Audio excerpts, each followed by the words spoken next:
ఒక ఇష్యూ ప్రధానమైన ఇష్యూ ఆంధ్రప్రదేశ్కి సంబంధించి గడిచిన ఎన్నికల ముందు చాలా పెద్ద చర్చకు దారితీసిన ఇష్యూ. ఆంధ్రప్రదేశ్లో 30,000 మందికి పైగా మహిళలు మిస్ అయ్యారు అని పవన్ కళ్యాణ్ గారు మాట్లాడాడు. చాలామంది మాట్లాడారు కూడా అదే ఇష్యూని. కేంద్ర ప్రభుత్వం, కేంద్ర హోంశాఖ 640 మంది ఎంతో మాత్రమే మిస్ అయ్యారు, మిగతా వాళ్ళకి సంబంధించినంత ట్రేస్ అయ్యారు అన్నారు. సో దీనిపైన కూడా కూటమి వైపు నుంచి రెస్పాన్స్ లేదు. కూటమి వైపు నుంచి దేని వైపు నుంచి రెస్పాన్స్ ఉంది సార్? కూటమి ప్రభుత్వం వచ్చినటువంటి ఈ 2 నెలల్లో కొండను తవ్వి ఎలికను పట్టిన సందంగా వారు అనేక ఆరోపణలు చేయడం, మా నాయకుల్ని అరెస్ట్ చేయడం, వదిలేయడం తప్ప ఏం చేశారు? ప్రభుత్వ ఖజానా ఖాళీ అయిపోతుంది అని వారే చెప్తున్నారు. అప్పులు కుప్పలుగా రాష్ట్రాన్ని మారుస్తున్నటువంటి సంగతి మనకి బాహాటంగా కనపడుతుంది. జిఎస్డిపి, జిఎస్టి తిరోగమనం వెళ్తుంది, మనకు కనపడుతుంది. పథకాలన్నీ ఇవ్వకుండా పారిపోతున్నటువంటి ప్రభుత్వంగా ఈ ప్రభుత్వాన్ని ప్రజలందరూ ఏకిపారేస్తున్నారు. వీటి మీద అన్న స్పందించిందా? చంద్రబాబు నాయుడు గారు పదే పదే ఖజానా ఖాళీ ఉందంటే ఖజానా ఖాళీ లేకుండా ఎందుకుంటుంది? సంపద సృష్టి కదా జరగాలి. నువ్వు సృష్టించకపోయినప్పుడు ఖాళీగానే ఉంటుంది కదా. సృష్టించే ప్రయత్నం ఏంటనే చెప్పాలి కదా, ఎట్లా సృష్టిస్తారని చెప్పాలి కదా. రెండవది మద్యం మీద కూడా, మద్యం పాలసీ కూడా మద్యం మీద కూడా వారేదో చెప్పుకొచ్చారు. క్వాలిటీ మద్యాన్ని ఇస్తాము, మంచి మద్యాన్ని తక్కువ ధరకి ఇస్తాము. ఇవన్నీ సార్, మద్యం విధానం ఏంటో మీరు సక్రమంగా చెప్పట్లేదు.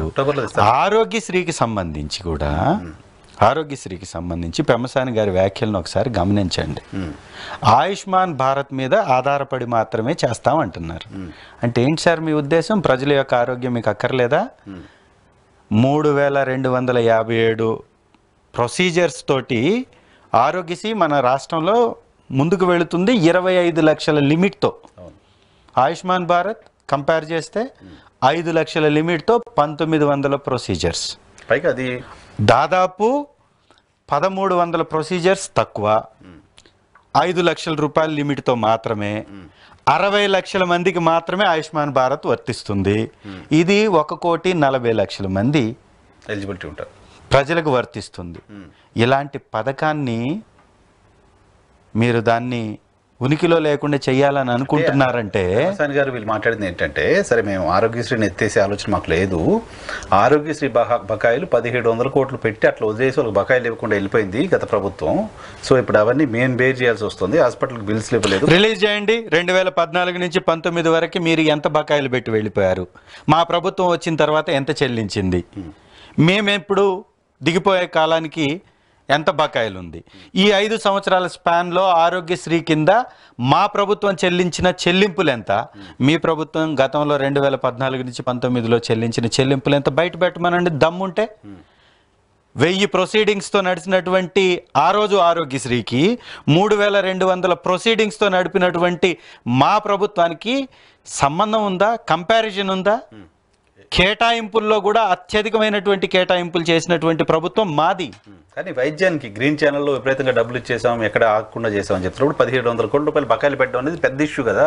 వాళ్ళు ధర్నాలు, ఆందోళన చేసే పరిస్థితి హాస్పిటల్ కల్పించారు అనేది వాళ్ళు మాట్లాడుతున్నమాట. సార్, తప్పుడు మాటలు మాట్లాడి తప్పించుకోవటం కాదు చేయాల్సింది.